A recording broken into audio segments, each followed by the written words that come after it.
Hey everybody, hope you're having a great weekend so far. So I've been wanting to do this video, and every time I remember, I'm in the van on my way home, so you have to excuse my driving here.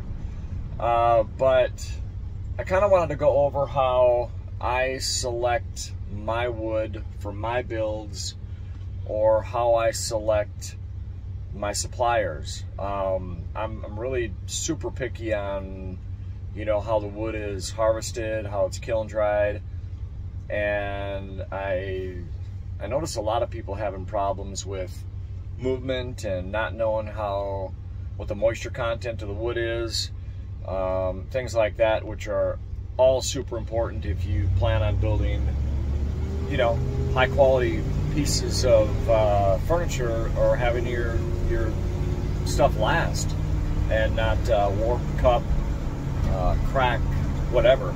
So I have some select suppliers in, you know, 4 or 5 different states that I always buy from, but I always have suppliers reaching out to me asking if I'm interested, you know, in buying wood from them. So some of the things I'll ask them, I interview them, you know, to see how the trees are harvested, if you know, when it's standing up, if the tree's topped off, or if it's cut down and allowed to fall under its own weight. If the tree is allowed to fall under its own weight, I won't buy a slab from that tree, because it puts too much stress during the fall, and that's how you get a lot of cracks in your slabs.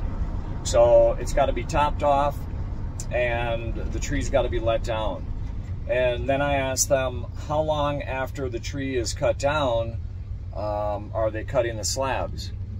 And it's got to be done, you know, right away, or the ends of that slab or that log need to be sealed, but still it needs to be done in a, you know, pretty quick. Unless you're going to spalt some maple, then you allow some moisture in, then seal the ends up, and let the log sit for 3, 4, 5, 6 years, and check the spalting characteristics throughout that time. Then I ask them what thickness they mill their slabs to, and once they're slabbed out, what they're doing from that point. Are they pre-sealing them, like with Pentacryl, and then stickering them and stacking them in a covered area, still allowing airflow to get in between the slabs? Come on, move! Sorry, people drive like crazy in Naples. And allow them to air dry for at least 1 year per inch of thickness, or down to around 20% moisture content. Then they need to go into the kiln to finish off and bring it down to around 6 to 8% moisture content. I'll ask them what type of kiln they have. I'm not a big fan of solar kilns. I won't buy any slabs that have been kiln dried in a solar kiln. If they've got an eye dry, I'm not a big fan of those either. I just don't know a whole lot about them yet, and too much inconsistent, you know, drying, I think, coming out of those. Plus, it seems like in the past couple of years, everybody and their brother is getting into buying an eye dry and trying to mill and kiln dry wood, and they have no idea what they're doing. They think they can just cut it, throw it in there, dry it, and be done with it in, you know, a couple weeks, and that's not the case. Is it a vacuum kiln? Is it a conventional kiln? Is it a solar kiln? And do they check for case hardening, which can happen during the air drying process? And what do they do to relieve that case hardening in the slab? Do they have a steam process towards the end of it? What temperature do they bring their kiln up to? And the reason I ask that is because a lot of wood boring beetles are resistant to temps in the 130, 140 degree range. So sometimes you've got to bring the temperature throughout the entire slab up to, it could be 190 or 200 degrees. So I asked them, you know, what are you doing to ensure all the bugs or wood-boring insects are killed off? I also like to know if they stand behind their lumber.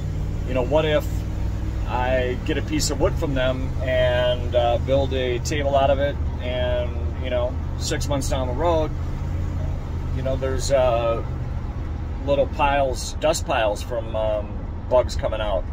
You know, I know it's not going to be from my shop, so are they going to, you know, take care of that? How long have they been in business?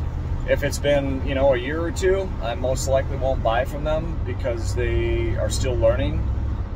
There's a science to harvesting and kiln drying wood. I like to make sure that they're, you know, a reputable sawyer. I ask them also, do they have services like, will they flatten the slab for me? Will they sand it, you know, pre-sand it? Do they ship? Things like that.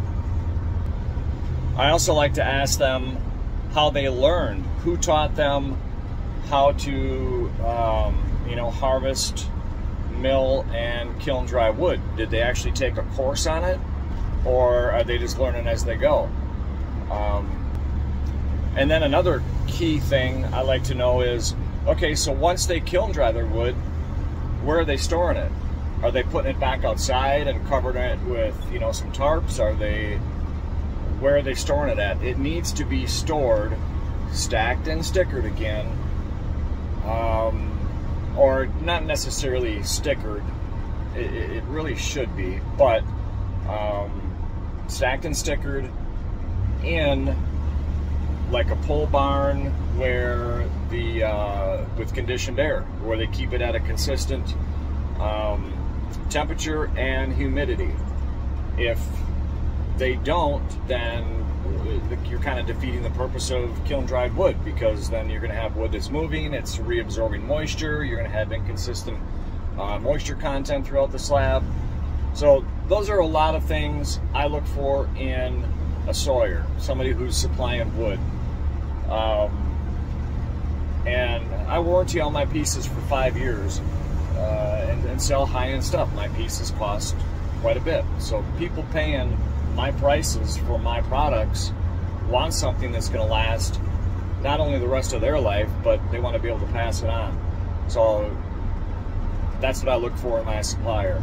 They've got to have heirloom grade woods, slabs and lumber before I'm going to buy from them. Hope this helps. If you have any questions, shoot me a message, and have a great weekend. Sorry this was so long, but